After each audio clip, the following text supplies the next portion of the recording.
There's a well-known saying in the true crime world: never marry a Peterson. This case is one of the three that made us fear this family name.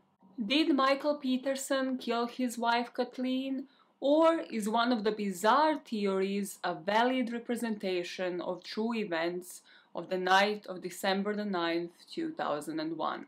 This is the story of Michael Peterson. I was thinking, if I was to ask you a question, what's something that isn't necessarily criminal but you still consider a crime? I think everybody would have like a different answer pop up on top of their head immediately. Let me know in the comments if you do. To answer my own question, something that I consider criminal truly the longer I keep doing this is how little details are available on so many cases. Sure, some cases you can only search for like different sources online, you know, there are like some historical cases you can't really find information. This isn't one of those cases. In fact, I have watched and listened to multiple podcasts, multiple people cover it, people who profit out of it, people who monetize on it, have millions of views and millions of subscribers. And yet, after researching myself, I have not heard about 50% of the information I'm going to be telling you about today. To a degree that while reading the book that is on the screen behind me, I at times wondered, is this still the same story? Like, are we still talking about the exact same case? Because why did nobody give us this information? One of the reasons is that Stephanie Harlow still didn't get to this one yet to do an even deeper dive that I will, but this is definitely going to be a two-parter. You might ask why, Maya? Why does this case need to be a two-parter? Because with the ignorance of facts comes the emergence of dumbness. And by emergence of dumbness, I mean the emergence of conspiracy theories. And the criminal part really that I see when it comes to the coverage of these cases is that without the facts, without the background on the individuals that the story actually revolves around, well, you can't really make an educated guess on what truly happened to them and why. Which means, due to that, a lot of people tend to believe in owl killers. And I just want people to see reason, because this story truly is about one man manipulating the system, the people around him, every single person that he has crossed paths with in his life. Yes, you can say I am a bit biased. I will try to give you the factual parts of the story for you to make your own decision. And that brings me to the topic of the book that I have read on this case. I haven't watched a Netflix documentary because Netflix documentary is truly Michael's account of events, so it's very skewed to portray him in the innocent light, and also doesn't really give you much information from other accounts of people, in this case that I have heard, that are truly only based on the Netflix documentary. This book is kind of biased in a different direction, but Diane Fanning had interviewed the family members, had interviewed his family members, literally everybody in his life on the background part. So I think it's well written, and that it also gives us that factual information for us to make these kind of deductions ourselves. That ramble aside about the things that feel like crime but aren't criminal, if you want to listen to two other people that have been proven in the court of law to be guilty and also share the same last name to Michael, you can head over to the By All Means Necessary podcast channel, or like wherever you listen to podcasts, and listen to those two. I always kind of like pull one case that I share on the podcast each month and share it on the main channel for you guys. And with Michael, it's a bit personal, it's 10 personal, because I love me a good manipulator. I love to break them down for the people so that they can spot the skills, so they can spot the personality traits in others, in everybody in their surroundings. Okay, keep that vibe going. So let us talk about Michael motherfucking Peterson. Our story starts with a woman named Mary Ellen, who worked the overnight shift at the 911 dispatch center in Durham in North Carolina. That night she started her shift, not really thinking anything eventful, anything out of the ordinary is going to happen. That was until 2:40 a.m. when Michael Peterson rang 911. If the YouTube doesn't decide to copyright the video, I will put it in, otherwise I'm going to just describe what Michael said on the phone. 911, where's your emergency? 1810 Cedar Street, please. What's wrong? My wife's had an accident. She's still breathing. What kind of accident? Down on the stairs. She's still breathing, please. Is she conscious? What? Is she conscious? No, she's not conscious. Okay, how many stairs did you fall down? What? How many stairs? Stairs. How many stairs? Calm down, sir. Calm down. No, 15, 20, I don't know. Please, get somebody here right away, please. Okay, somebody is dispatching the ambulance while I ask you questions. It's a force kill, okay? Please, please. Mary answered the call saying, Durham 911, what is your emergency? Michael, breathing heavily, said, 1810 Cedar Street, please. Mary asked what's wrong. Michael said, my wife had an accident. She's still breathing. She that Michael is speaking about is his wife, Kathleen Peterson. To which Mary responded, what kind of accident? Michael said she fell down the stairs. She's still breathing. Please come. Mary asks, is she conscious? To which Michael is breathing heavily. He seems disoriented all over the place. He asks, what? Mary repeats the question. He says, no, she's not conscious, please. To which Mary responds with, how many stairs did she fall down? Michael again says, what? Huh? Mary repeats the questions. Michael says, the back stairs. So Mary asks again, how many stairs? She's telling him to calm down, and he responds with something like 15 or 20, I don't know. He's hysterical, still screaming, please get somebody here right away, please. She tells him that somebody, as she's speaking with him, is dispatching the ambulance while she's asking him questions. He again reiterates the address, saying it's in Forest Hills, okay, please, please. This is the only part of the call that is available online, but still on the line Michael continues to ask, where are they? This is 1810 Cedar. She's not breathing. Please, please, would you hurry up? So in response, not Mary but the dispatcher who was organizing the ambulance sends out a code 5 message indicating to the ambulance and the first responders that the patient condition is critical. The code 5 also meant that the police was now dispatched to the scene. Now Mary tries to get Michael to answer one other question. She's saying, calm down, they're on their way, can you tell me for sure she's not breathing? And what she heard on the other end was just a click, as if somebody just hung up on her. So she's repeating, hello, hello. That 911 call came in at 2:40, sort of 2:41, and the paramedics made it to the scene by 2:48. By around 3 a.m., the police will start to arrive, but they won't secure the scene by 3:25, which is something that is going to end up really haunting them and will mess up the whole beginning of this investigation. Now, this next bit I wouldn't like you to Google, especially not at like 2 in the morning, which is the crime scene pictures. Like, if you are squeamish, it isn't the most graphic of pictures out there, but it is still bloody and just gruesome, and I probably can't put it in because YouTube will ban me for life. So let me just try to describe it as much as possible. We are talking about a really narrow stairway with the side rail and also with the electric chairlift on the east side of the staircase. And this electric chairlift made the first responders and the police on the scene believe that Kathleen might have been disabled, but she wasn't. The chairlift was just never removed, it just came with the house. The staircase in itself had 18 steps, and the last 3 were kind of directed towards the hallway. So basically like with an angle, with the last step just, well, leading you to step off into the hallway. And the hallway is where most of Kathleen's body will be found.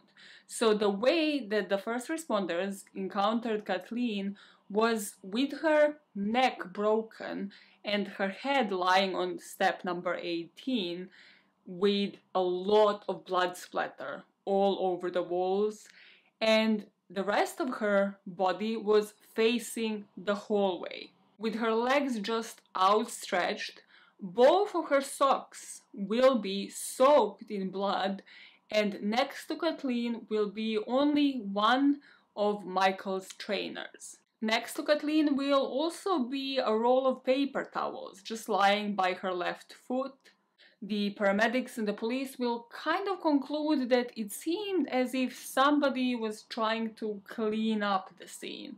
Just from the papers, just from the blood splatter, just from the blood splatter on the walls as well. But the main reason why the first responders and the police and a lot of internet sleuths out there will find this whole crime scene suspicious is because of Kathleen's position. Like, how did she fall out the stairs to the point where her body is just sprawled almost completely in the hallway with her neck broken in this way, having blood splotched all over both of her legs, with the blood that was within her hip and waist area being the dark wet red color, seemingly already dry, and then just a pool kind of flowing across the floor from underneath her body. Meaning the thing that stood out to everybody was the blood on the scene. A, it seemed like somebody tried to clean it up, wipe it up. B, it seemed like the blood was going upwards on the walls. It didn't seem really consistent with the fall, especially how and where she fell. And finally, even just looking at the crime scene, even just looking at those couple of square meters, it seemed like the blood has already congealed in a way. It seemed like it was already drying out. Like, this didn't just happen minutes before Michael Peterson picked up the phone to call 911. Between 2:48, so let's round that up to 2:50, and 3:25, until the police actually closed off that scene, there was just mayhem all around. The paramedics immediately knew that Kathleen was dead for at least 40 minutes to an hour and a half. They would obviously elaborate on that further when she actually gets seen by the autopsy technician. The firefighters were next on the scene, followed by the police, but nobody has closed off this scene yet, to the point that once the firefighters arrive, they notice Michael's son Todd arrive on the scene with a couple of his friends.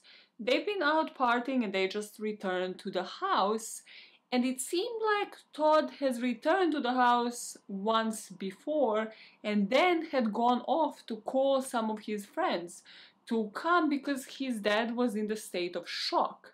And he had this friend of his called Heather that was like a medical student. So he just said like, no, let us go through. My friend Heather needs to see my dad. He's in a state of shock. She needs to check for his vitals or whatever. And Heather is there offering help for Kathleen. And the paramedics are like, it's too late for that. We are literally just going to transport her into the ambulance. We're just waiting for the police to, take pictures of the crime scene before we do so.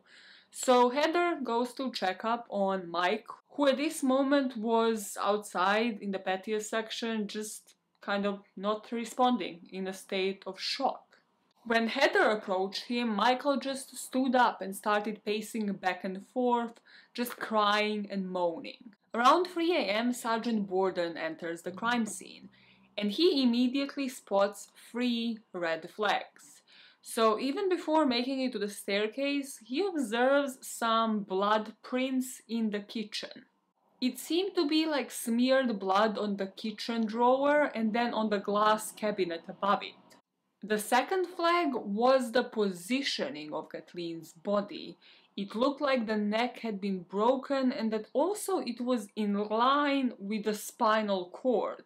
So he thought any way that she fell, her body wouldn't have just been sprawled in one straight line. And the third flag was the blood surrounding Kathleen. It seemed like there was already discoloration, meaning that it already began to dry. At this point, though, nobody is still controlling what Michael and Todd are doing. So Michael is on one side of the room checking emails, surfing the internet, mumbling to himself while he's doing that. And Todd, well, Todd is lawyering up.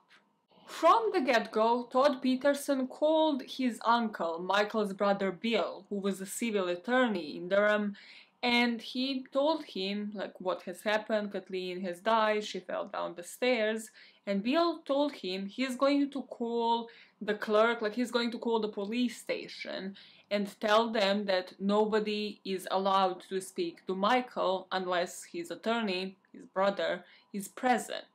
Bill does that, calls the police station, and at the police station at the time they were collecting documents for the search warrant to immediately search Michael Peterson's house as soon as Kathleen's body is taken out of it and the pictures are taken, just so that nobody manages to maybe hide something that they might want to conceal. While this police officer made these observations, the same thoughts came to the mind of the paramedics, looking at both Kathleen and Michael. The blood on Kathleen's clothes appeared to be dry, and looking at Michael and the clothes that they were to take from him, there were speckles of blood over his shirt, so sort of like not all in one place, but it just looked like there were, bits of blood on like completely illogical places on that shirt. Also, there was blood on his hands and arms and parts of his legs and feet. There was spatter on his tennis shoes and also inside the right leg of his shorts. With a warrant in his hands, Lieutenant Art Holland took charge of this case. With a warrant in his hands, Art Holland now took charge of this case. He appeared on the scene and just served this warrant to Michael. When he handed it over to Michael, Todd just kind of grabbed it and said, "What are you doing? Why are you doing this?" So Art just explained to him that now they have the warrant. They can take the photographs, they can take the video footage, they can take all of the evidence that they need.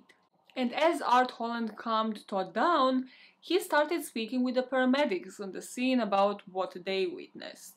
And as soon as Art approaches him, this paramedic tells him that once he appeared on the scene, Michael kind of seemed like hunched over Kathleen, but he didn't seem to be performing CPR. Nobody on the scene seemed to be doing that, neither did they ask the 911 dispatcher to guide them on how to try to save Kathleen's life. And then he came closer to Art and said, "This doesn't look like an accident. It's not a fall down the stairs. It was a rod-like instrument. You should be looking for something like that." Before we pick up from this scene and find out what has actually happened to Kathleen, has she fallen down the stairs, what are all of the theories, we need to start from the beginning and go through their background, Michael's, Kathleen's, and also somebody else's in this story, and then terminate part 1 with a timeline of events on the day, and then pick up from this very point in part 2. So let's do that. Let us start with the background of Michael Peterson. To understand who Michael will grow up to become, we need to understand his parents. At least this book discusses the patriarchs well. We don't really know much about Michael's mom, but we know a bit about Eugene Ivor Peterson, his dad. Eugene spent early years of his life in Nevada. He was raised on a ranch, homeschooled in his early grade school years because there were no schools nearby. But then the depression hit, so his family lost everything and had to move to Reno to kind of downgrade their lifestyle. Then they would move to San Francisco. This is where Eugene would pick up the schooling. He would attend Galileo High School, and here he would excel in tennis. He was actually ranked 14th among all high school players in the country. After his graduation, Eugene's family moved back to Reno. Here he played tennis again, and he studied at University of Nevada, and here he graduated with a degree in agriculture. In Reno, his mom would make friends with another woman now that they have moved there for at least a while. Everybody in Peterson's family kind of led a nomadic lifestyle, which will affect young Michael and would become a prevalent topic down the line. But here, this woman met with Eugene's mom and they kind of decided to play matchmaking. And this is how Eugene got to meet and marry Eleanor Bartalino. As soon as they got married, Eugene joined the army, and this was in the middle of the Second World War. So while he was serving in the army, Eleanor gave birth to their first child, Michael Ivar Peterson, on October the 23rd, 1943. While Eugene was defending the country, Eleanor would pack up her baby and move in with the sisters for the duration of the war. After the war, Eugene would pick up his family and move them to now occupied Japan. But don't get too attached to Japan because they won't stay there for a while. There's only one story in Michael's life that happened in Japan, and it's probably one of his first lies, I guess. Maybe somebody told him this story in this way, or maybe Michael just had a knack for exaggeration, because what he said happened to him while he was a toddler, really small child, in Japan was that he got kidnapped and then baptized in a Shinto shrine. And what actually happened was that the family was kind of rich, you know, there were all these army families living as one unit and they would all have maids. And this maid brought him to like a Japanese shrine to have him blessed. And he just misconstrued that. Or was it just the lie number one in a long string of lies that are coming up in this story? After Japan, the family would move to Washington, and here is where Bill Peterson, Michael's brother, was born in 1947. All four of them would now move again to Japan. Throughout the years, they kind of lived this nomad existence that was typical of military families. They would live in Japan, Georgia, Kansas, San Francisco, Virginia, North Carolina. They would also live in Denmark, so Michael was pretty used to this lifestyle from a very early age. In 1951, John Peterson was born, and then in 1953 they finally had a daughter, N Peterson. As a young kid, Michael spent part of his childhood as an altar boy. Both Eugene and Eleanor were Catholic. Eugene actually converted to Catholicism once he married, and all of the children were raised in the church.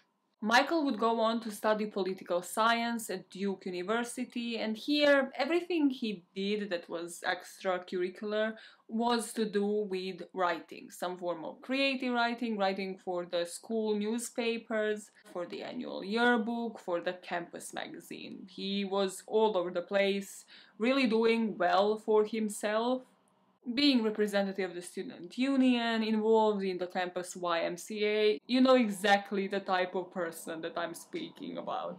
The one that thinks like all of these things will look amazing on my CV and then they just do the most. I'm not judging you, I just, you know, think you can also sometimes chill and just get drunk every other night. You know, it's one or the other lifestyle that people have led through uni, and it is very clear which group I belong to.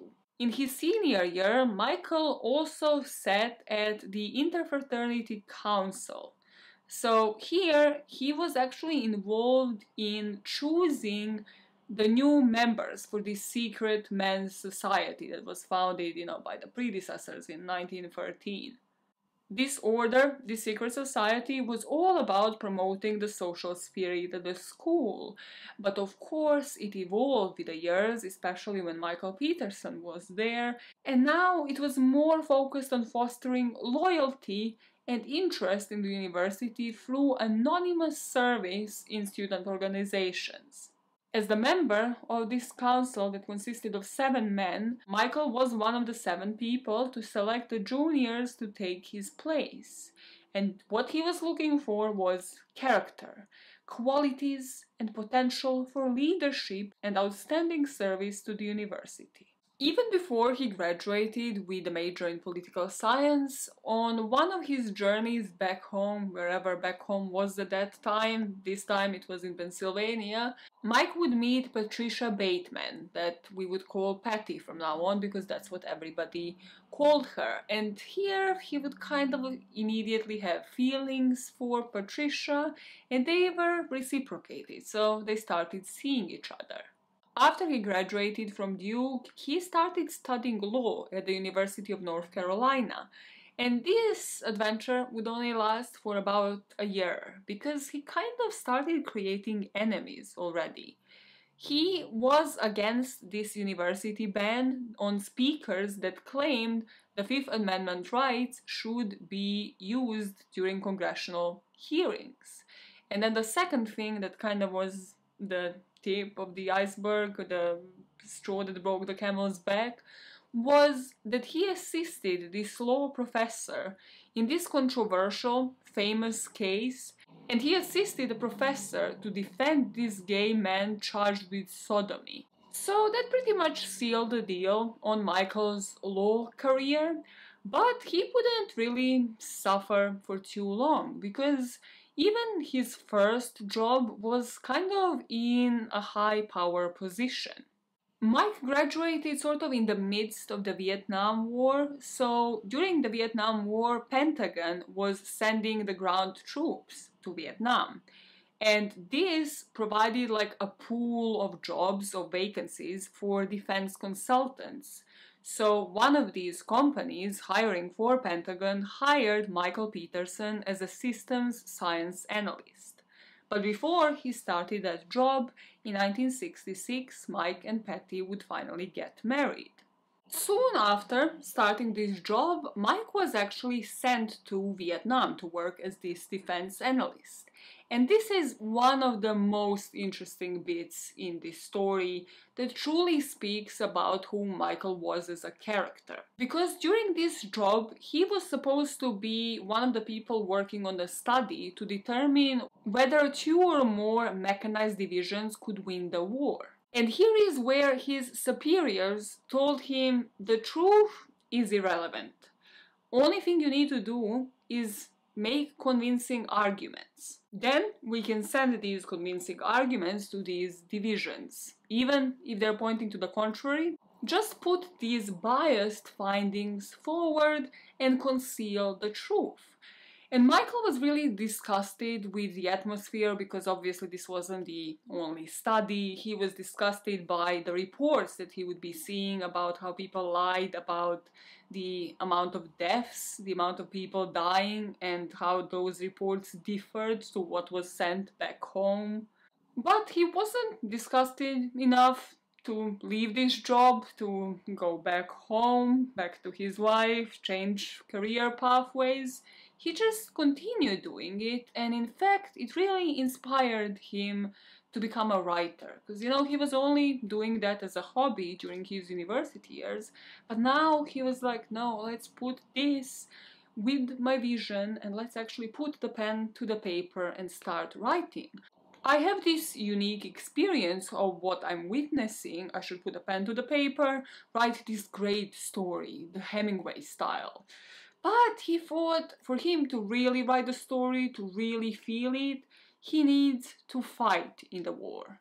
Michael, however, was never supposed to serve in the war because he had an injury that was classified as 4F. He had an injured leg that shouldn't have allowed him to serve, run, do any physical activity that was required from the soldiers in Vietnam, but he somehow managed to wipe that record off the system, so he was deployed. And for his stationing and serving in Vietnam, he would later say that he received a Purple Heart Medal. And this is the award that is given to the soldiers that were injured, hurt, killed in the war.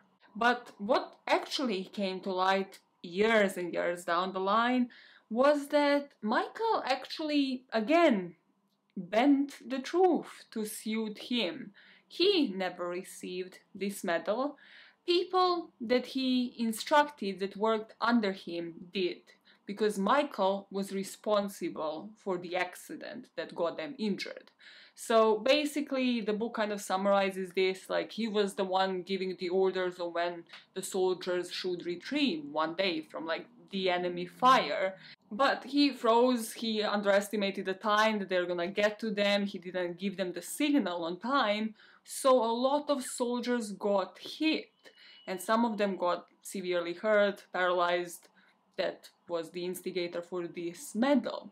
And here I think it was, well, pending the truth, of course, later down the line, because he didn't actually get this medal, but also I feel there must be a different name for this in psychology, but I see some projecting on Michael's part here, because he probably wanted to be the hero. He probably wanted to warn them in time, to issue the command that would have saved this soldier's life, but he didn't. So there is a part of regret on his side that he didn't do that he projected, and probably told himself multiple times in his head that he isn't responsible for it, that he had done the right thing, and eventually convinced himself that he's the hero in the story, where he must have wanted to be a hero, but wasn't.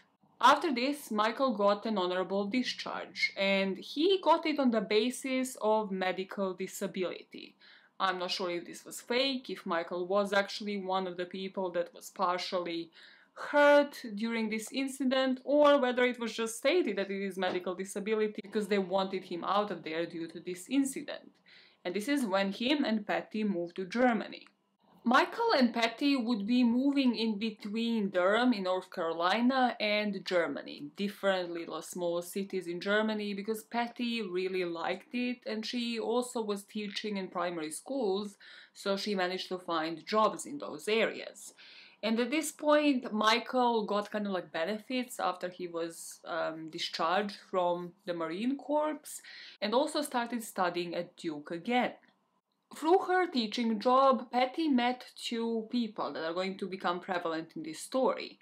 One of those people was also called Pat, and she is kind of going to serve to provide us the insight into the Petersons' home, and just in general into Patty's character.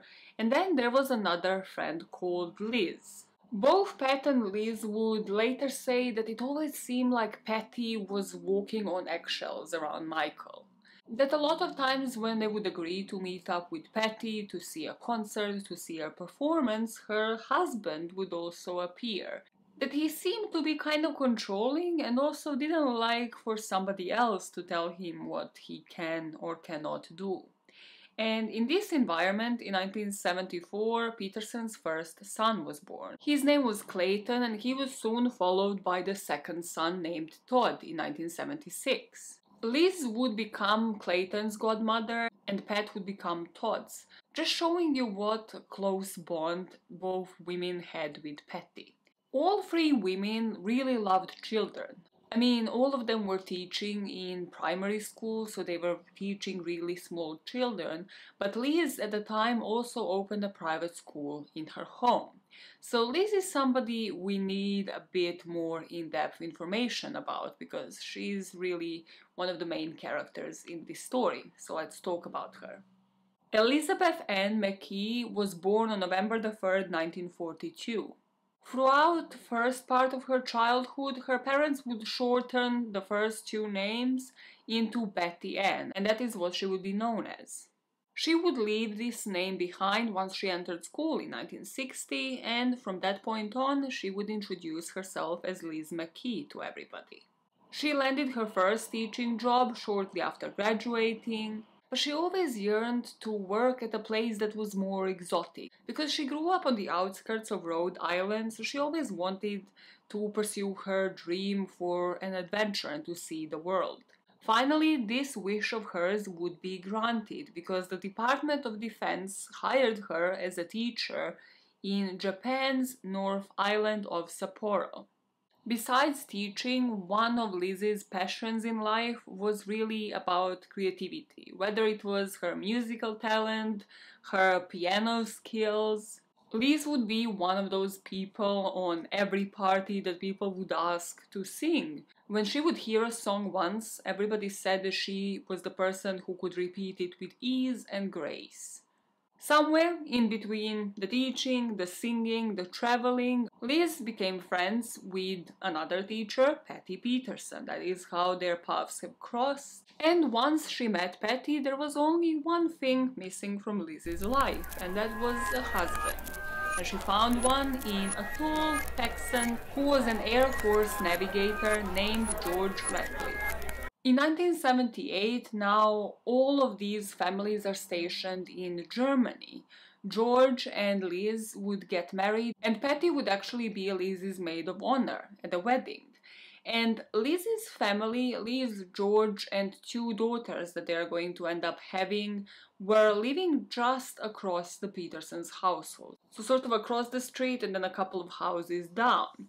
And everybody who looked at the friendship between Liz, Pat, and Patty would say that it was just the best thing ever. I mean, they were godmothers to each other's children, they were maids of honor at each other's wedding, they shared the same interests, they would go to the same museums, the same cultural performances, the same concerts.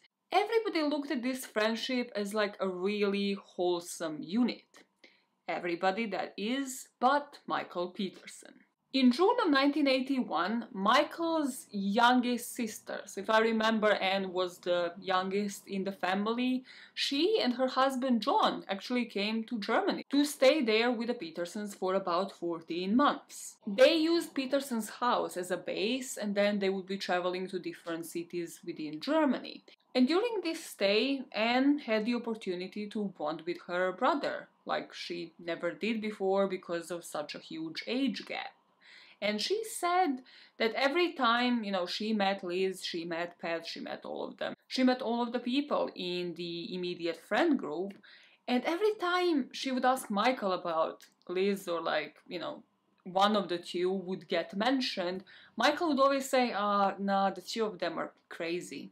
Just no reasoning. Just Liz and Pat, they're crazy. Both of them just crazy. I don't really like hanging out with them. Which then begs for a question, why do you hang out with them, Mikey boy? And she also noticed that Michael was kind of isolating himself. Most of his time Michael would be spending either writing or just going to the gym. And well, he didn't publish anything yet, anything that would bring them profit. And it seemed like the only salary that they were receiving as a consistent income source came from Patty. So they just wondered, how did they live in this huge house? How did they drive a Mercedes? How did they get to do anything on the side? Because of this secretive nature, John, Anne's husband, asked Mike, are you maybe with the CIA? Like, do you work with the government? What is going on? Like, why can you not tell us what your source of income is? And Michael at first said nothing, but then later he would say a couple of things. He would say that indeed he did work for the CIA. He said on the CIA's orders he killed a man who was causing trouble in Vietnam. He also claimed that he had been the next to the last white man out of Ethiopia after Emperor Haile Selassie was overthrown. He boasted that he drove at some point in his life through Yugoslavia. No, mate, you did not come down to my ends. I would know over Michael Peterson if Yugoslavia ever had a record of him going through it. And this was when it was a Soviet bloc nation, so hey, maybe he didn't make it into the history books, guys. Imagine learning about fucking Michael Peterson in my primary school for history. That would have been something. Even this is something. I don't know what it is, but it's just lying for no particular reason. That is what it is. Then he said he was in Yugoslavia about 20 times. For what? And then was in East Germany more times than he could remember. This case for me overlaps with two other really famous true crime cases, and when it comes to his lying, he really reminds me of Casey Anthony. It's just the smallest lies. It's just the lies where you're like, why are you lying about that? Just say I'm working on a book, because that is what he was doing, as we are gonna learn down the line. Just there's no reason for this mystique and like, oh yeah, I can't just be sitting on a couch writing and going to the gym. I need to present myself in this mysterious light. Like, no. Just chill and don't lie about irrelevant shit. Certain lies that Michael Peterson would tell, you might think, like, for what? What are you doing this for? But then when you look at it as a whole, there were certain times when Mike's lies were intentional. And they were intentional in order to bring a rift between Pat, Liz, and Patty. There was a couple of occasions, two at least, that Pat remembers that Michael Peterson actually stole from her. The first instance was when Pat visited Peterson's with some German marks in her purse, in her wallet, and at first she didn't make anything out of it because it wasn't a significant amount. She thought it might have just like fallen out of her wallet, or she might have just left it at a restaurant. The second visit to the Petersons led to Pat's card disappearing. She just seemed to have lost her card. And she obviously went to the bank to get a new card to block the other one. And well, when they checked her account, they told her, during this exact period of time that Michael Peterson was in your presence, well, 4 withdrawals of around $250 were taken out of your card. So she tells Mike, well, you know, I reported this lost card to the bank and they're going to be investigating the theft to see if he owns up. So he does, and he tells her, you know, I'm so sorry, Pat, like, I will repay you the money eventually. And he never repaid it in full, but this was when the rift between Pat and Patty had begun, because Pat, I know this is confusing, because both of them have very similar names, but Pat called Patricia, Patty, Michael's wife, and told her about this, and Patty kind of took her husband's side. She said, like, yeah, we will repay you, but, like, you know, fuck it, like, yeah, he might never own up to it because it's just silly Michael. It's just how Michael does things. Finally though, all of the writing in the basement and exercising to pump that testosterone might have paid off. Mikey boy might not even need to steal from her wife's best friend's purses any longer because he's about to publish his first book. In July 1983, The Immortal Dragon, a 527-page paperback, was published. The novel traced the love and lust of 3 generations against the backdrop of the power struggle between France and Vietnam. Treachery abounded in the corrupt ruling court, and the traders were bent on exploitation while priests labored to save the heathen's souls. Sex played a major role. From the bliss of the marital bed to the rampant promiscuity of a sorceress, from the homosexual advances of powerful men to the humiliation and degradation of women. He combined what he always knew he will thrive on, war and sex, into one. Sex being the common thread throughout the book. All sorts of sex, heterosexual, homosexual, marital, extramarital. And it was a success. He finally started making money. Then, out of nowhere, just as Michael was finally experiencing successes of his hard work, Lizzie's husband, George, died. He died suddenly while on the base, so I'm not saying that Michael or anybody was responsible for this, but the autopsy didn't really give them any answers. They stated the cause of death as unknown, the location of death as unknown, and they never will really get the answers. The toxicology report was negative on all fronts, like things like poison, alcohol, drugs. And they actually compared it to a crib death, kind of like a sudden infant death syndrome where he just fell asleep and died. Another mystery for everybody was why Patty, Michael's wife, wasn't at the funeral. Because Michael would be the person carrying the casket and accompanying Liz and her 2 small girls.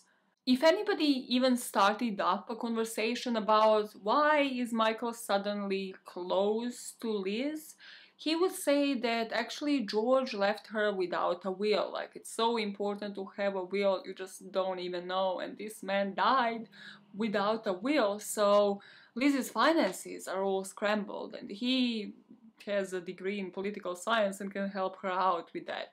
He just started like unraveling this thread that will lead him to start taking care of Liz, the two daughters, and the finances. Michael would be the person to take charge of drafting a will for Liz, now driving the importance of the will and providing for the family. This new will stated that if anything happened to both Liz and George, well, George's parents would assume guardianship of the two daughters, and if they were unable to do so, then Patty and Michael would take care of the girls. This wasn't raising red flags with anybody because the Petersons were really close to the Radcliffes and took care of the daughters, like they all hung out together in one small circle of friends anyways. But also partially because nobody really knew about this. So for the next 2 years after George's death, Liz would find this nanny. Her name was Barbara, and she will kind of give an insight to certain parts of this story later. She would be stationed and live in, but then she would be taking holidays and also going to visit her family as well. And on one such night in November 1985, when Barbara was out of the house, Mike Peterson left Liz's home, and he would be the last person to see Liz Radcliffe alive. About 10 p.m. that evening, the neighbor that lived just next to Liz's house would look out of the window just at the time to see Michael Peterson leave Liz's house, sort of look around as if he is checking if anybody has seen him, and then continue down the road to his own. The next morning, Barbara showed up to take care of the girls, to babysit. And as soon as she saw the stairway, she saw yellow boots at first. And then she saw what she thought was a red jumper. And as soon as she approached the bottom of the stairway, she realized it wasn't a red jumper. It was a pool of blood. And within that pool of blood was the body of Liz Radcliffe. Because her daughters were still in the house, Barbara rings the Petersons to come over so that, she can possibly wake them up. And while the kids are still groggy and not really understanding of what is going on, to kind of get them out without the two of them seeing their mother in that state. And of course, Michael is the first person there. He is the person taking care of everything. He immediately rang the American military, told them that a Department of Defense employee has just passed away. At noon, a special agent for the US Army Command walked through the door, and he didn't even really bother to examine the body. He just kind of made an exploration of the stairs, looking for anything that would contradict what Michael was telling him, which is that this looked like an accident. So the German police just came in, followed up from the US Army Command, and they just made the same conclusion. There would be an autopsy done on Liz, and they would state her cause of death. We're going to be talking further about this in part 2, but if I remember right, it was something to do with like brain hemorrhage, which they deduced can be caused due to the fall down the stairs that she would have suffered. The Criminal Investigation Division also won't be following up after a call that they have received from a woman named Pat, the same Pat that was friends with both Liz and Patty, that said that she was a close friend to the family until, well, Michael Peterson started stealing from her, and that it seemed like Michael had an unhealthy obsession with Liz, that it seemed like he was paying close attention to her finances, her children, taking care of her, and it was just creepy, while at the same time he was saying that Liz was also crazy. Now, you might be wondering why I'm not mentioning the daughters' names, and it is in particular because of this next part of the story, because it's just so frustrating and just devastating. You can find them online, they are public online, but I just would rather you leave these two women in peace, because they have really went through a lot just with the death of their father, their mother, now being orphans and technically being left to the mercy of Michael Peterson. Michael wasn't wasting any time. He brought Lizzie's will with him to Texas. He filed it immediately at the beginning of December. And his filing of this will meant that now he had the responsibility to take care of the two Ratcliffe daughters. And also it meant a monthly check of around $44,000 from the government for taking care of them. At first, they just lived in the house across the road with Barbara still babysitting the girls. And Barbara also gave an insight of the Petersons' household. She said that Patty would, whether or not it was intentional, Barbara thought that it was, would be staying at school late, like beyond her school hours to do all of the schoolwork, all of the preparation for the next day there, rather than doing it at home.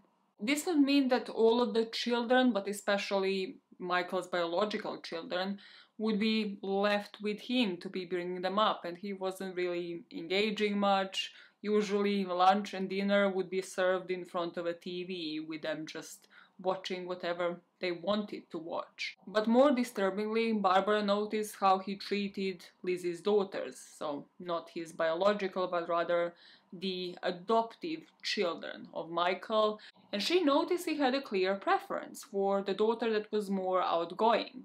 In fact, Barbara would actually leave for a week, leaving all of the kids to Michael and Patty, and she said once she returned, the one that Michael didn't really have a preference for was all bruised. She had black eyes, she had like a bruise behind her ear.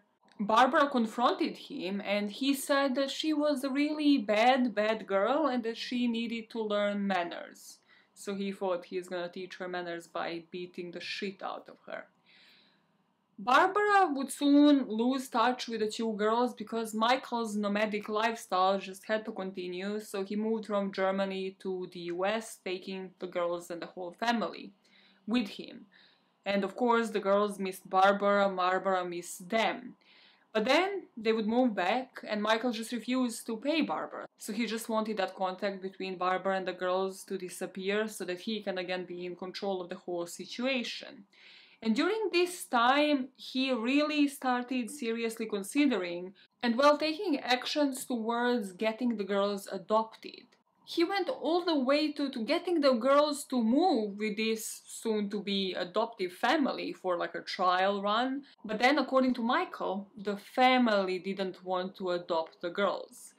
In my personal opinion, I think it was more the check that he was getting monthly for these two girls that impeded that adoption. So the girls had to fly back to North Carolina. Again, no stability for these two girls who have lost both parents. One possible reason for Michael to be neglecting all of his children could be that finally he got a literary agent. He finally seemed to be getting somewhere when it comes to his writing. With the help of his literary agent, he would work on this manuscript for 2 years, and finally, in 1990, he got an advance on this book, an advance of $600,000. A Time of War was finally released as a hardcover. The dedication in the book would read, "To Patty, who suffered all my wounds, to Clayton and Todd, whose suffering I pray is only in my nightmares, to the dead, and to those whose suffering cannot be relieved." So, I don't know if you noticed, but he didn't mention the two other children that he is taking care of, so as much as he loved these two girls, well, he didn't love them enough to put them in the dedication of his masterpiece. Let me do the same that I've done for the first book and read you a blurb of what this book was truly about. The book was set in the midst of war in Vietnam and filled with high-level espionage, acts of personal bravery, and both heterosexual and homosexual escapades. According to the writer of the book that I have read, authors praised it with enthusiasm. It was the book that propelled Michael onto the New York Times bestseller list. So this was 1990. Between that and the end of 1991, Michael will move once again. He will move to Germany, but this was kind of brief. Soon he was to return to Durham with both of the daughters of Liz, and he left Clayton and Todd with Patty in Germany. But then at the end of 1991, all of them were to move back to Durham. Another thing that was going on in Durham was that there was a family that moved only a block away from the Petersons' house. Well, they lived there, it's just that the Petersons suddenly started hanging out with them. And this was the house of Fred and Kathleen Atwater. Their daughter, Kathleen, was in between two of Lizzie's daughters' age, so they would meet up, they would go to like birthday parties together, hung around in the same friendship groups. Now 1991 comes around, Patty has moved from Germany with the two boys, and she has also announced to all of the friends that Michael and her are separating. They haven't divorced yet, but they will. They haven't divorced yet, but they're just about to submit the divorce papers, and that Michael had already moved in with all of the children with Kathleen Atwater and her daughter Kathleen. Fred and Kathleen divorced first, and Mike and Patty were just in the process of separating. And now a stage is about to be set for the new beginnings and finally the rise and the fall of Michael Peterson. So let us now talk about the woman who will become Michael's second wife, Kathleen. Kathleen's grandfather died when Kathleen's dad, John, was really young. So that meant that John was left to support the family by the time that he was 10 years old. He moved his family from Canada to New York, he learned the bricklaying trade by himself, and after completing his education, he started off his own construction company. In 1940s, this secretary that worked for John caught his eye. Her name was Veronica Hogan, and she was from New York, but she was also 21 years younger than him. So Veronica, Kathleen's mom, might have found John attractive because she just lost a father figure herself. Or it might be that she just fell in love with an older man. Whatever it is, the two of them would end up falling in love and getting married in 1946. They would move to Kansas, where their first child was born in 1951, Stephen Hunt. Then they'd move to North Carolina, and here in 1953, Kathleen Kathy Hunt was born. Kathleen's family, quite like Michael's, led a pretty nomadic lifestyle because they would move once again to Pennsylvania this time, and in 1955 this is where Kathleen's younger sister Candice would end up being born. 5 years after that, they would have another sister called Lori, and at this point John, their father, was on the older side. He was already 63 years old. But both John and Veronica really stressed the value and the importance of education to all of their kids. And it's the 1950s. You might be thinking, why would a bricklayer whom indeed, yes, managed to own his own company one day and somebody who was his secretary be pushing for education so much? And it is exactly because of that, because they wanted their girls to have an easier path to success, to have better lives. So from the get-go, from when the girls were 2 years old, they would be having trips to the library, they would be renting books out, they would have encyclopedias at the dinner table. And it's something that, I don't know, from any story that I have ever covered, I resonate so much with, because this is exactly what my parents have been doing. My mom was teaching me how to read and write from the age of 3. Both of my parents really just wanted to instill the importance of studying hard in order for you to be able to work smarter later. So sort of like work hard so you can work smarter later. And that was what Kathleen had done. She was excelling at school. Everything she would touch would just turn to gold. She belonged obviously to multiple societies. She was the president of the debating club, editor of the school magazine. She played on the tennis team, volunteered at a hospital. And due to all of these successes, in 1971, Kathleen Hunt was also the first woman ever admitted to Duke's University School of Engineering. So with Kathleen, all of her family members gave her a nickname Kathy when she was younger, and it would be once Kathleen returned from her first semester at uni that she said, from now on, Kathy is behind me, don't call me Kathy, just call me Kathleen. I find it so eerie, like my skin is crawling now right now. The fact that both women who died in staircase deaths in this story kind of had that switch between their names, kind of leaving like one identity behind and turning into this whole new person. Liz was called Betty Ann, and then she said, no, call me Liz McKee. With Kathy, it was the switch to Kathleen. I don't know what it is, but I just find it eerie because among all of the similarities between these two cases, that isn't the one that is influenced by anybody but these two women. I just find it interesting because both of them were extremely intelligent, smart in their own different ways, and as such, I believe to a certain degree that Michael Peterson saw both of these women as a challenge. Again, in two completely different senses of that word, in completely different areas. But there is something that drew Michael to intelligent, powerful women. I'd like to know what you think about this one. Like, am I reading too much into this? It's just that something drew Michael. And I think on one end it was a challenge, and on the other, he wanted to be seen, associated with, whether it was friends or like immediate family, future wives, with people who he considered to be on his level and not beneath him. And Kathleen, if that is in any way, shape or form, was well above Michael in every sense of that word, because this woman was insanely smart.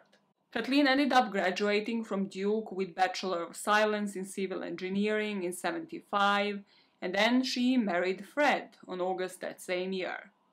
Fred was also a Duke alumni, and he finished his doctorate in physics after the two of them married, and Kathleen pursued masters in civil engineering. In '77, Kathleen would finish her master thesis, and again, I don't even understand what her job entails. That is the level we are talking about. She got a position as applications engineer at Baltimore Air Coil Pritchard.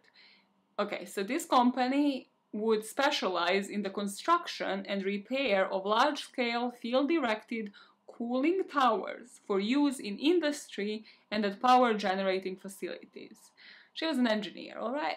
She's smart, she doing it. She bossing it. In '82, Kathleen was just thriving on all fronts.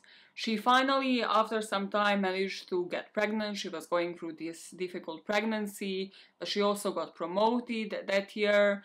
And the most fulfilling day, because of all the struggles when it came to getting pregnant, for her came on April the 27th when she gave birth to Kathleen Veronica Atwater. For the next 5 years, the two of them are living just a sweet, normal life. Kathleen switched companies. She was now working at Northern Telecom, that later switched their name to Nortel. But her marriage with Fred seemed to be crumbling. Candice, Kathleen's sister, would mention that she would sometimes go to, visit Kathleen, to visit Fred, and it just seemed like Fred's co-worker, female co-worker, would always be there, and she just thought like that was really odd. And so did Kathleen, because it seemed like Fred was bringing his mistress into his family home, which is one of the weirder things in today's story. And just like that, she decided to give Fred one last chance, but then they all went on a trip, kind of on a holiday, and when they returned, she realized there was no point, so she asked Fred to move out. During this same time, her sister Candice was getting married, and it was kind of like bittersweet for Kathleen to just, celebrate the wedding when she just got divorced and needs to think about the rest of her life, needs to think about how to bring up Kathleen so that she doesn't miss having one of the parents, so that she goes through this divorce in a healthy way. At that same time, a block away from them, Michael and Patty were going through a rough patch in their marriage. Because Caitlin was friends with Lizzie's sister, her mother Kathleen would be honed in on what's happening inside of that house. And the book makes me believe that Kathleen really reached out to this family, that she started befriending both Michael and Patty in order to fill the void in her life, because she was lonely. She was just recently divorced and she really liked the girls that were hanging out with her daughter Kathleen. So this is where we sort of left it off.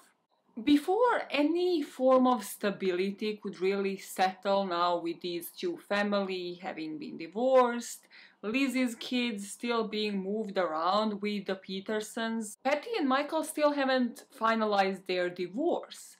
And Michael actually, even though he was living with Kathleen, with the kids, he actually thought, why don't I give it one last chance? So he moved Lizzie's children with him to Germany to sort of try reconnect with Patty, and then again after a couple of months he realized this isn't working, I'm going to go through a divorce. So he and two of the Lizzie's children moved back in with Kathleen and Caitlin, and Patty and the two boys, Clayton and Todd, stayed in Germany. Due to this instability, due to his dad not giving two fucks about any of his children, biological or not, Clayton started acting out. And when I say acting out, this is the part I have not heard, among everything else I have told you in this story, anywhere else. But Clayton started creating bombs. And that is one thing that the book sort of elaborates on, but not enough for me to figure out where did this passion come from, because where in the living fuck did it come from? During his senior year in high school, Clayton ended up blowing up a phone booth after his application to the MIT was rejected. He also tried to send chemicals that he stole from his own school to his dad's house in the States. And the package didn't make it because the acid, or whatever the fuck he was trying to send, well, injured mail handlers, and it was intercepted and destroyed. On this occasion, he didn't really pay any price. Michael didn't really scold him while he was an actual tyrant with the other two girls. No, whatever Clayton and Todd did was just approved by Michael. And of course, because of that, this won't be the last time that Clay will act out. Finally, having settled down, Michael went back to writing, and he wrote another best-selling novel. He still had that advance of over $500,000 for A Time of War, and on top of that, his agent just got an advance for a new book called Peace and Reparations. And here he got around $450,000 as an advance. With this new source of income, he found a perfect home for Kathleen and him and the children to move into. This home in Durham will consist of 14 rooms, 6 bedrooms, spiral staircase in front of the house, another staircase in the back, and a swimming pool. What I didn't know, apparently as a fake fan of Margaret Atwood, as I realized while researching this, was that this house was actually featured in The Handmaid's Tale, like one of the later seasons. It just adds to the eeriness of it all, knowing what will happen in it. This part is just wild to me. The house was priced at $1.2 million. That's not the part that's wild because, it had 14 rooms, the pool, like how much did he expect it to cost? The part that is wild to me is that because he didn't have regular income, being a freelancer, being a writer, Michael actually managed to convince his, almost ex-wife, because still technically the divorce hasn't finalized, Patty, to sign on the loan in order for him to close the deal on the house in 1992 and move in with his new girlfriend, soon-to-be wife. I don't know what kind of talk Michael Peterson had going for him, or what kind of dick game, which is something I definitely don't want to be thinking about, but what did this guy say to these women to convince them to do things? The book says that he got his parents to talk to Patty, but still, she must have known that he's moving into this house with his new wife. But also, I don't think the vice versa happened in this situation. I believe that Kathleen wouldn't know of this, and that this is just going to be the first in a set of lies that Michael will base this new relationship on. Because of how grandiose this house was, because of the status that both Kathleen and Michael held in the society, they would host a bunch of parties in this place. Kathleen would open her doors for the reception, for fundraising galas, for the American Dance Festival, for Durham Art Guild, for chamber players, for ballet performances. She was a hostess, she was planning dinners, she was making most of these dinners by herself, but with the way that the papers portray these galas, she was known as the Martha Stewart of Durham. Both her and Michael immediately became involved with the neighborhood association. Kathleen was also on the Durham Arts Council. She was on the board of the directors for the Historic Preservation Society. She was keeping that house spotless, clean, ready for whoever is gonna ring up next to have the next gala at her place.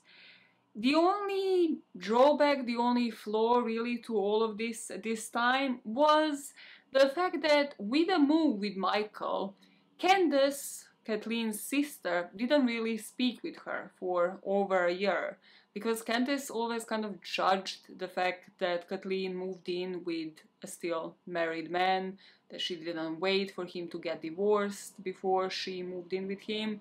The two of them will eventually make up, but it kind of just drove a drift in her family, just like Michael loves to do with all of the families in the Durham area. If you were in Durham, North Carolina, and knew a guy, Michael Peterson, the chances are you also had a drift with one of the family members in it. Eventually, because Kathleen hated the drift that this was driving in her family, she invited her whole family to this new house to meet Michael, and everybody said that they really loved him once they met him, that he was quite funny and also really just entertaining. He could speak on just any topic. So once they met him, they were pretty satisfied with Kathleen's choice, and in the end it all seemed to be working out. Now Michael is kind of in a lull when it comes to his writing, and of course he has to make the money in order to pay this mortgage and in order to pay off the loan to Patty, who is apparently still the name on the loan for this freaking house. So because of the circles Michael is running in, former US Representative Nick Galifianakis introduces him to this other guy in 1993 for the two men to collaborate on a book. The other guy was the reporter for the Charlotte Observer, and again this book was supposed to talk about war and heterosexual and homosexual activity within the wartime. So for research, again, most probably unbeknownst to Katie, Mike was taking these different trips, sort of provided by this Charlotte Observer, in the name of research, and these trips were said to be to steam rooms or other places where homosexual activity was researched. Now Michael will of course later say that Kathleen was aware that he was bisexual. I don't for a second doubt that Kathleen had no idea. A, that he was bisexual, B, that Patty was on the loan for the house supporting this. Because if you remember, Kathleen divorced her ex-husband Fred because of his infidelity. Do you really think if she knew that he was doing homosexual research on the side while engaging in homosexual activity, that she would have stayed with him? In my personal opinion, she wouldn't have. But this will be something that will drive the narrative at trial, and Michael will always say that Kathleen always knew and accepted it. This will not really be like their first problem on the agenda, because remember Clayton? Yeah, he wanted to blow up another place at this very moment in time. So good timing, Clay. Good timing. In 1993, Michael actually sent Clay to the Duke Hospital for some counseling because he was misbehaving at home, and he was also being reported at university for disciplinary problems. He was also in Duke, by the way, the same uni that he went to and that, well, Kathleen went to as well, without the two of them ever meeting each other there. And he was studying engineering. But what I read from this is that Michael knew. He knew that his son was having some issues and was trying to just, again, submerge them, just keep these issues private, on the hush-hush within the family, something that he thrived on. When it came to the accomplishments, when it came to them being on a council, on the board of a certain establishment, he would showcase that to everybody. He would boast his huge house to everybody. But when it came to all of the secrets, Michael really tried to keep them on the down low. So because Clayton ended up being released by the end of that year, in 1994, in a closet of a building at Duke University, a bomb made out of Gatorade bottle filled with gasoline has been found. On a nearby table, this uni administrator found a note that stated that the war had been declared on the university. Once they actually started searching into who might have used these items, who might have wanted to blow the school up, they found that the official ID cards, the student ID cards, were used for somebody to claim the stolen equipment. And Clayton was the person that used his own student card. Of course, the police was called, and now the police had enough probable cause for a warrant to actually search Michael Peterson's house. And here, Michael cooperated, thinking this is just gonna go away, just like the previous time he blew up a telephone booth. But in the attic, the police found rocket engines, gunpowder, coffee grinder, lengths of fuse, and stolen IDs, as well as 6 pipe bombs and the materials to make 13 more. This guy's pulling off some Timothy McVeigh shit under like Michael Peterson's watch, and nobody speaks about it. Like, how did he come up with these ideas? Because this is radicalized views. Like, he must have picked it up from somewhere. With this nomadic lifestyle, who else but somebody in the family or in the school? And Michael just never paid attention. Not just that, but the bombs that they found, I just find this so fucking insane. 2 of the bombs that they found in this attic were rigged for aerial assault, meaning that Clayton constructed them in such a way that they could be put onto the arrow, and then with a crossbow he would launch a bomb so that of course he isn't harmed, but he's harming whatever the target is. Michael suddenly was the center of attention for all the wrong things, because he had to respond for his son technically wanting to blow up all of the places. And he would kind of belittle this. He would say, that's nothing. Those 6 little things couldn't fit inside a shoebox. Clayton would of course get arrested for this, and Michael started lying for him from the get-go. He said that the bomb creation that was going on in the attic without Michael knowing was actually just a diversion, because Clayton actually wanted to steal ID equipment in order to replace the fake ID he lost in mid-April. Of course, made 0 sense. He said there was never any intention for Clayton to activate any of the bombs, that there was only an apolitical, hedonistic intent to party. I do not comprehend. But because Clayton was both caught in the possession of these items and also they figured out that he was the manufacturer himself, he could actually face 30 years in prison. And also could rack up over $750,000 in fines. He was 19 at the time, so his dad, of course, urged them to have a mental health evaluation. and they decided that he wasn't fit to stand trial. Later, these psychiatrists would change their opinion and they would find him fit to stand trial, and in exchange for him submitting a guilty plea for possession of the bomb, the prosecution dropped all of the other charges, so he was released to the custody of his parents with an ankle bracelet and an order to receive psychiatric treatment, but his attorneys advised him not to receive psychiatric treatment. Like, do you want to be blown up? Like, just a general question. What is wrong with everybody in this story? During his trial, the judge sentenced him to 4 years and 1 month in federal prison, and also to pay less than $2,000 for the damage that he caused. After he was released, he was also to be supervised for 3 years and to perform 100 hours of community service each year. With all of these issues, Michael had to focus on the new book. Oh, what is this one gonna be about? It's gonna be something different, groundbreaking. Yes, so his new work focused on the Camp Pendleton porn scandal. The blurb of this book outlined a creative non-fiction work attacking the military's denial of rampant homosexual activity and its fear of the threat it posed. This book was to detail 43 discharges and the imprisonment of one Marine, cult underground of pornographic films, and also to expose the records of the men who conducted this witch hunt.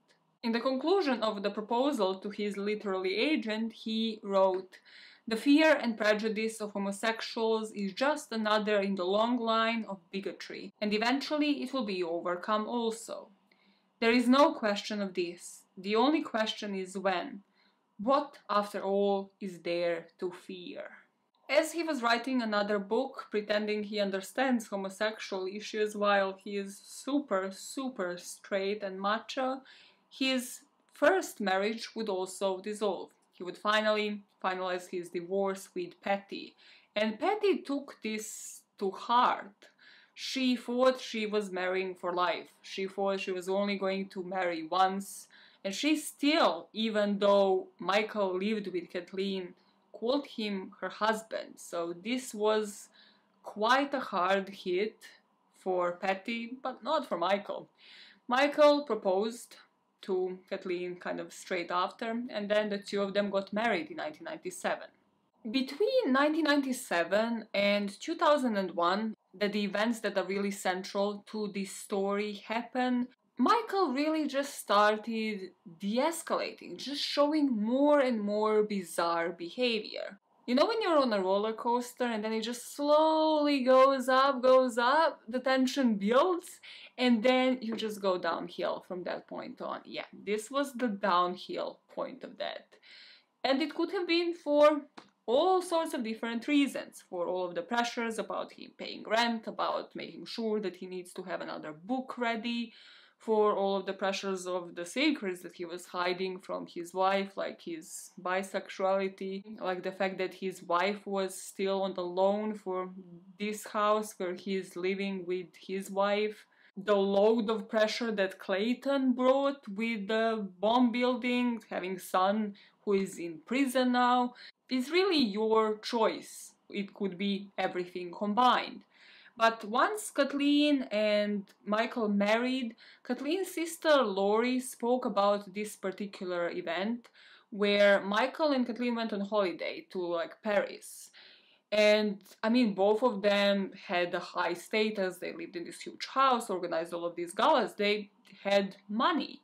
But after this trip, Lori noticed this Louis Vuitton $2,000 worth bag on Kathleen, and she asked her like, "This isn't you, your style, why the hell would you splash out this much money on a bag?" And she said, "No, it was Michael. We actually fell asleep on a metro and then sort of didn't wake up in time. So Michael just woke up and he was kind of pissed and aggressive because now they were lost in the middle of the city that they know nothing about. And he kind of like shook Kathleen, leaving bruises on her arms. So to make up for it, he bought her a bag." And these were kind of like the first red flags that maybe not everything in this household was as it seemed. But then there were also a more public outbursts by Michael Peterson, because he was writing. He was writing for different publications at this time, including the Herald Sun. In one of his first columns for the Herald Sun, Michael would complain about the district attorney and the police, saying the DA and cops can't do anything about those crimes. They can't catch any real criminals in City Hall, so they go after underage voters and bingo players. He attacked the city council. He condemned the proposal of the tax increases, writing, "Your money is not being squandered, it's being stolen."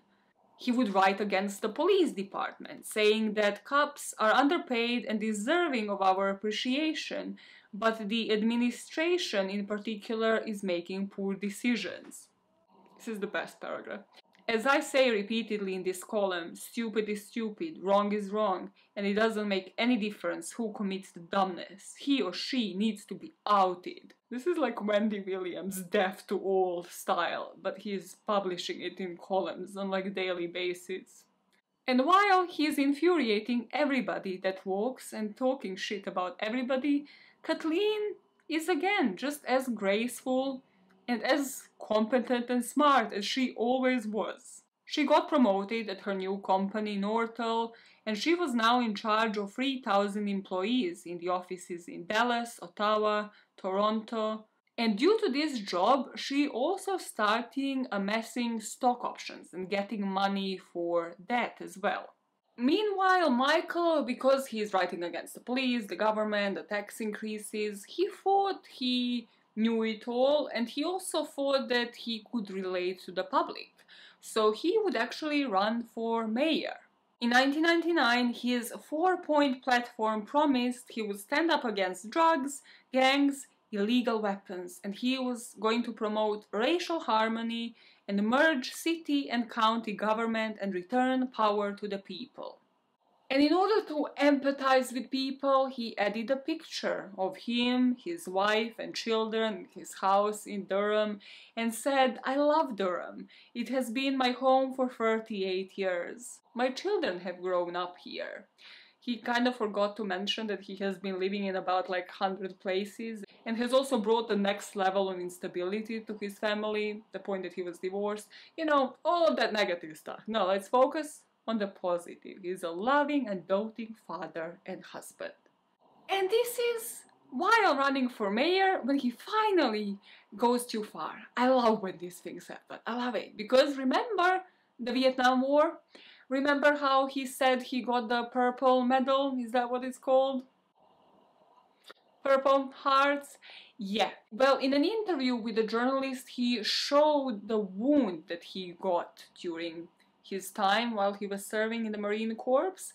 And the journalist did some investigating. You know, Google was quite a thing at the time, and he realized that no, Michael never actually got that medal, and that in fact the records he could see was a car accident that kind of corresponded with the scar that Michael showed him during that interview. So of course he exposed the shit out of him. This also probably led to a really awkward conversation with his wife Kathleen, because this was made public, he was publicly exposed, and of course didn't win that election for a mayor, kind of needless to say. But Kathleen, just like his ex-wife, stood by him. I'm not sure if she minded that he lied, I'm not sure what story Michael sold to her, but she never even thought of leaving. And one reason for that might have been the consistent financial problems that the two were going through. In 1999, the two of them were doing well. Like Michael had his book deals, he still had money from that, and Kathleen was amassing stock options through her company. And for 1999, the combined income from both of them, with also Michael's military benefits, you know, the benefits that he got from his honorable discharge that he also lied about, were almost $300,000.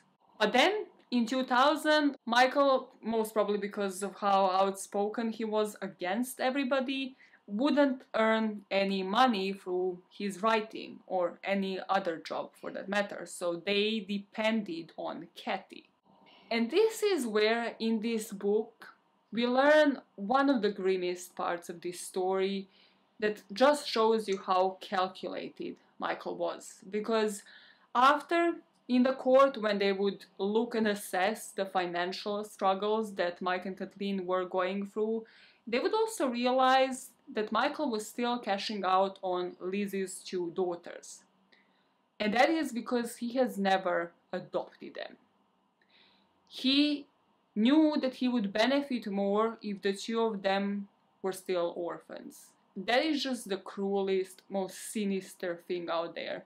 So they still lived under his roof. He was still raising them, not really liking them as much as he liked Clayton or Todd, but he never fully adopted them.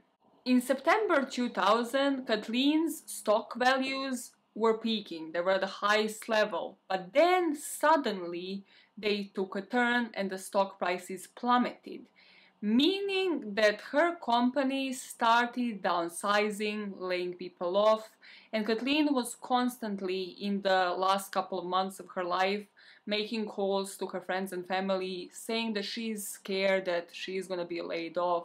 Both of them are technically going to be jobless. How are they going to pay for the house, for the education of their children, for just anything? So that was causing a lot of stress in her life.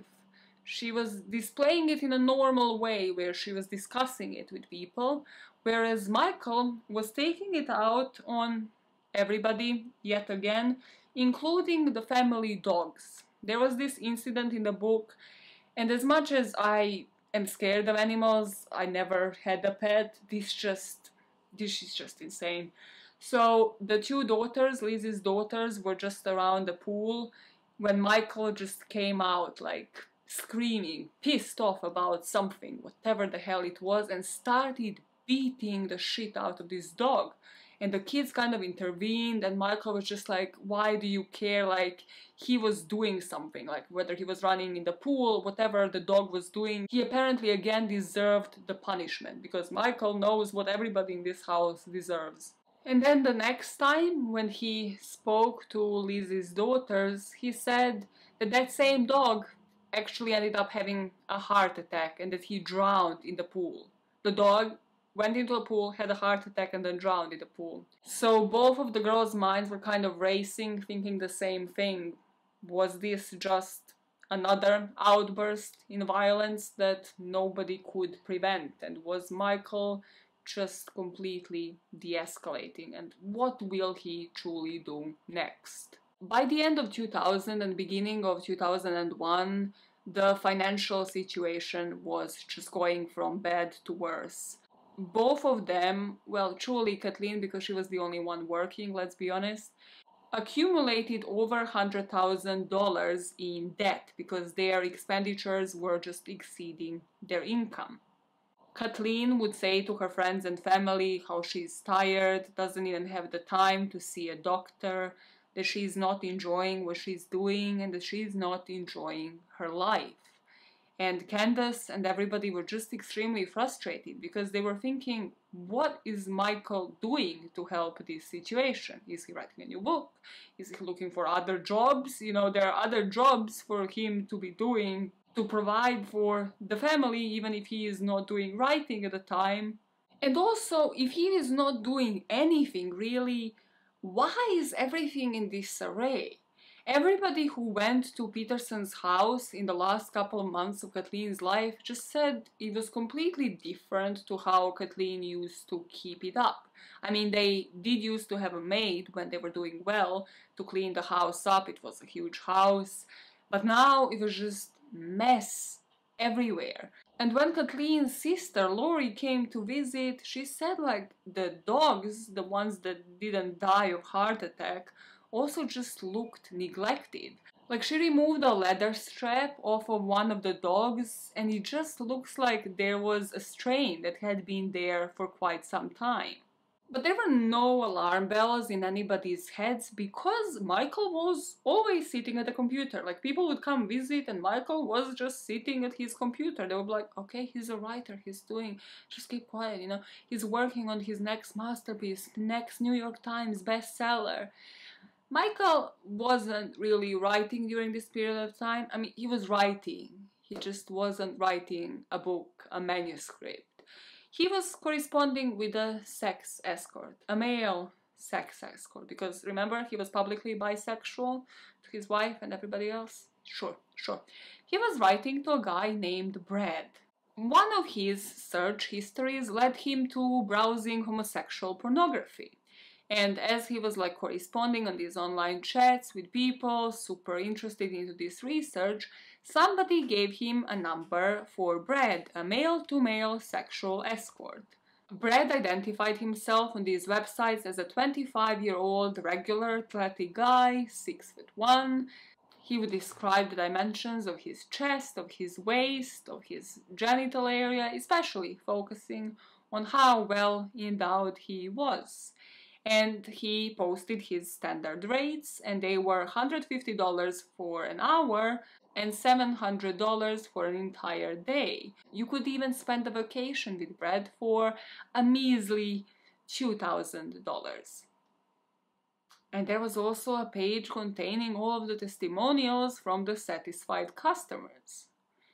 So Mike wrote him an email saying, "You have great reviews and I would like to get together with you."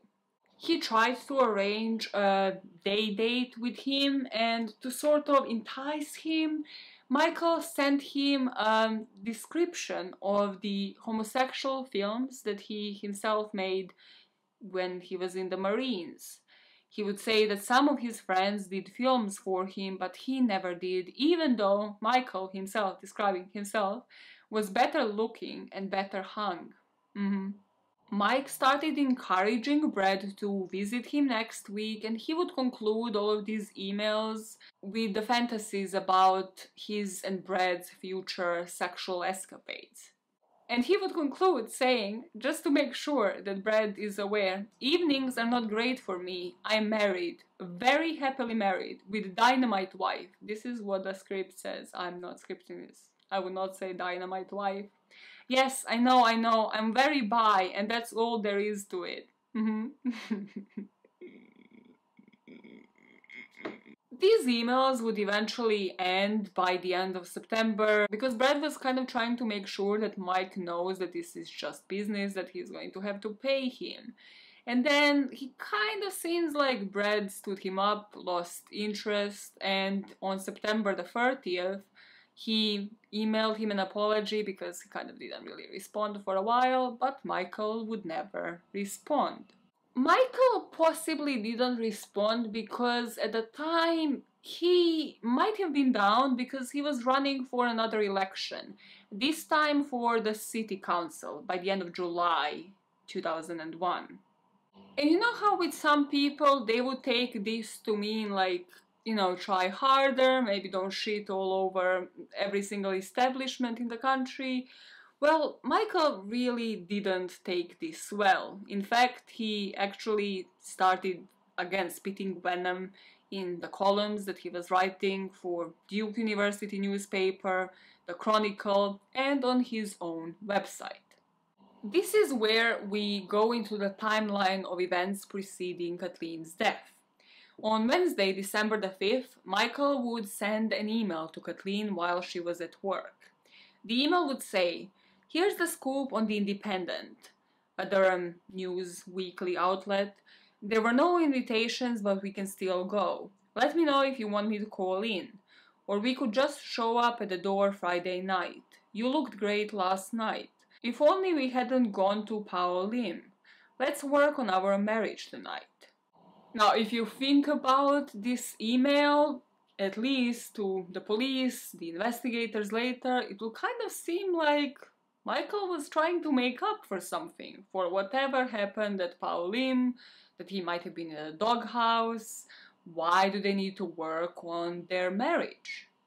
What they would also later find out was that the money was so tight that Kathleen actually made a change to her income plan, meaning that instead of what she would usually put aside, which was about 80% of her salary and bonuses, she has decided to reduce that amount to only 10%. to only putting aside 10% that year, and they were still in huge, huge debts. But on December the 7th, on Friday, Kathleen booked it as a vacation day and she went shopping with Michael. They went to Costco, they bought some Christmas gifts for the kids, they bought a TV for the house, and they would buy a Christmas tree. That Friday evening, they would attend the North Carolina Independent Party. The two of them danced, socialized until 1 in the morning when the party would break up. The next morning, Kathleen went into work in order to prepare for a business trip. She was supposed to meet with a colleague at the home office outside of Toronto at 9 a.m. that Monday morning, so the upcoming Monday.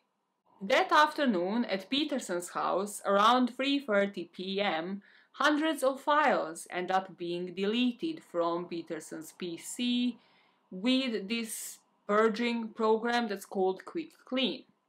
At 4:41 p.m., Michael arrives at YMCA. He goes to the gym. At around 6 p.m., he speaks to Kathleen about the two of them renting a movie. At around 6:59 p.m., there is a receipt of the two of them renting America's Sweethearts. After that, the two of them end up eating dinner. The next timestamp we have is around 9:45 p.m. and this is where Todd's friend came to Peterson's house to pick him up for a party. She sees both Kathleen and Michael sharing what seemed to be a bottle of wine.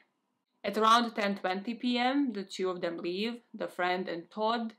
At around 10:40 p.m., password @water logs onto Peterson's PC. At 11:08 p.m., Kathleen's colleague speaks with her on the phone, agreeing to email something over. At 11:53 p.m., that email arrives but will never end up being opened. This friend would say that Kathleen's voice didn't slur on the phone. She didn't seem to be tipsy, drunk, just like impaired in any way. And from that point on, we will only have Michael Peterson's account of events. He will say that around midnight, both of them were drinking a lot, sitting by the pool. There is a gap in time that Michael can't account for between 12:30 to 1:30 a.m. But he says that Kathleen leaves the pool area between 1:45 and 2 and heads inside to go to bed. Michael stays behind in shorts in what is 55-degree weather, so kind of cold and chilly for him to be in shorts, and he stays around up until 2:30, which is when he leaves the pool area, goes in, discovers Kathleen at the bottom of the staircase, and makes the 911 call at around 2:40, 2:41. The paramedics appear by 2:50. At 3 a.m. the police and the detectives start arriving on the scene, and only at 3:25 the scene is secured. And this is where we pick up with the beginning of the first parter, with them searching the scene, finally getting the warrant. Between 4:15 and 5 a.m. there would be records of Michael Peterson logging onto his computer.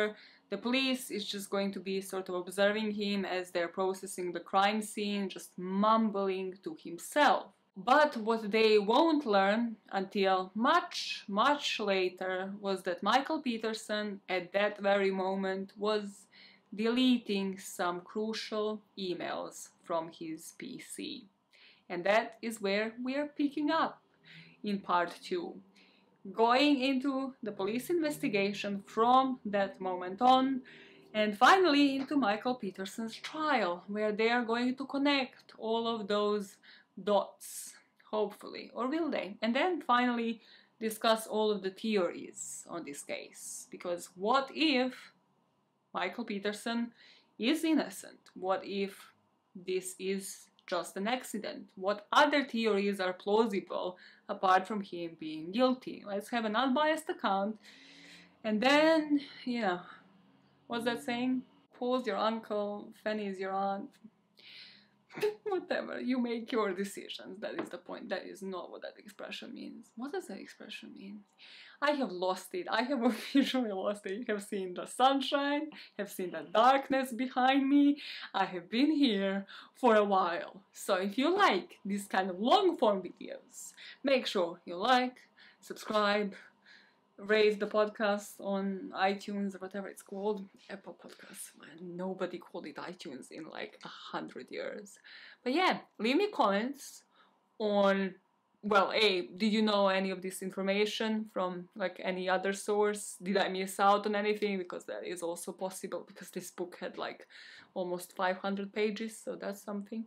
And what are your theories so far? Is there enough evidence showing that Michael Peterson was de-escalating? That he might snap one day because of all of the debt, because of all of the stressors in his life? Or do you, despite of this, think that Michael had nothing to do with it?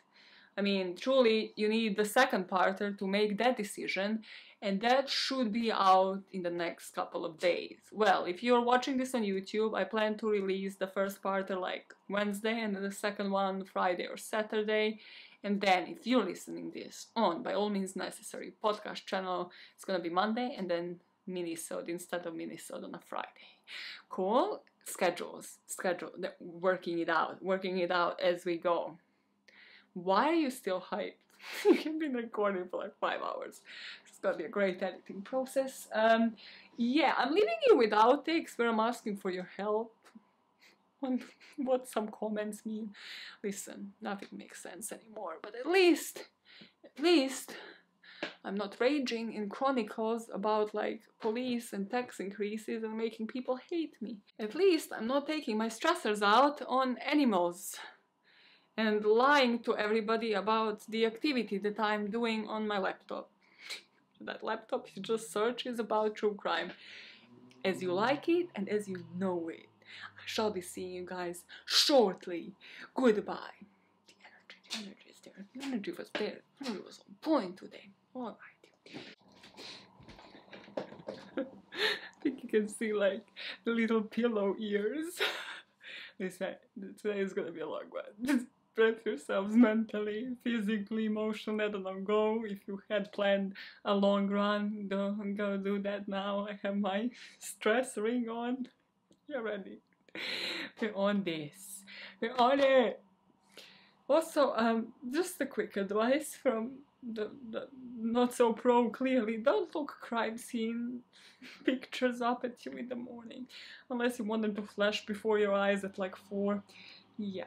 Maybe don't do it. However not graphic they are, just stop being ridiculous like me. It's not even ridiculous, it's just pure dumbness, man. It's just pure dumb. Dumb and Dumber. That movie. Never truly did it for me. Speaking of Jim Carrey movies, that one never did it for me. How many topics have you gone through in the past like 20 seconds? I just recap. You know what? The first thing, once I get monetized, I will go live. Oh yeah. We're going live. There's gonna be 2 people. It's gonna be the saddest live ever, and I will love it. I'm just gonna go over all of the topics that I have never had a chance to speak to people in like probably 5 minutes, and I'll be like, so this was nice. But because there are only 2 people and only me talking because it is a live, I'm out of topics. We have lived through 10 lives in the past 5 minutes, but out of topics. Okay, that's that for the soundtrack. Let's see what that's on. Stick to this, stick to this, stick to this, stick to that, stick to that, stick to this. What is something that isn't necessarily crime, but you consider criminal? Some of you might say the way I look on camera, and to those of you, I mean, you're here for the different reasons. What are you saying? What reasons are they here for? Well, clearly not to look at me, not to learn makeup skills, just any skills in general, not to learn sound skills. Why are you so high above me? Okay, this microphone, it's like, no, the visual I had about the microphone. Why would the penis be up there? Why would that be? The vision I imagine is like out of like some porn nightmare where a penis would be so high above my head it would just like headbutt me. Well, that is a different version of a nightmare that you might have tonight. What is going on? What is going on? Do you want to see what I see every time I go to adjust the camera and then come back to sit down? Can you see it? It's fucking Casey Anthony. I've been watching Stephanie Harlow's coverage in the case. It just looks like, I don't know, I keep a shrine, like I'm her #1 fan. I fucking hate the woman. But also because I've been watching it literally before recording this, I kind of compared a lot of this case and Michael Peterson's lies to freaking Casey Anthony. It's just so fucking jarring. Every time I go adjust the camera and I come back, I'm like, here she is! Here she is! A motherfucker! Quite like Michael Peterson is roaming them streets. He's still mentally at the level of a 15-year-old. You know, like when you meet a person from high school or whatever the equivalent for high school is, when you were around that age, like 14, 15, and you meet somebody like today, you know, when you're like late 20s, 30s, whatever, you meet up with them just on the street, you just pass them by, it's just like the small talk, and that person is still mentally just stuck at that age, and you're like, wow, that really shouldn't have happened. You really should have progressed from this point on in your life. Wowzers, yeah, that are the vibes that I'm getting from Mikey boy here. Just like, my man, there's some progression that should have happened here. You shouldn't be living the life your parents have lived, and also you shouldn't have been like just possessive motherfucker over everybody. Lying little shit. I need your help to decipher some comments I got on Scott Peterson video. There's only 2 of them so far, but I just needed to share them. Hey, listen, it's either that or you're listening to the story about how I just pooped twice during the recording of this one video and I'm concerned about my intestines not working. They subscribe for none of this. Editor Maya, this is the one for the outtakes, okay? No shit, Sherlock. The first comment is straight to some point. The comment says, innocent man, certainly great whistleblower. Fake crime story, unknown truth. What does that mean? Please help me. I have been thinking about this ever since this weirdo commented this. Like, what kind of whistleblower? Where did Scott Peterson whistleblower? What? Fake crime, unknown truth. Like, what is going on? The second person wrote an essay, and I'm also concerned for their mental health. So the second comment starts with like how the jury was biased, of course, and then they say, I mean, since it's difficult to gather together 12 people who've all recently emerged from solitary confinement or a coma, which is what would have been required for someone not to have heard the story from start to finish every night for months. I just absolutely love where their mind went there. They were like, oh, the only way to get the impartial jury was to do what? Want those coma patients to wake up from their comatose state. They're like, hey, you know what you would be good for? You get dementia, you're like, hey, you can't remember shit. Meaning you can't remember this story, meaning you're perfect for this jury. Just imagine waking up being like, yeah, Scott Peterson jury, life goals. Just imagine waking up from a coma for somebody to be like, no, Scott Peterson's trial is your next stop. I'd be like, please, just can I get comatose again? Like, what is the point of life? Like, why do I need to get into the grimmiest case and the details and sit on this jury where they need to show me this body? Nah, get me out of here. I just love how my mind went into visualizing that now. Yeah. So what do you think about this comments? So I'd really appreciate you help me decipher both of them, especially the first one. Thank you.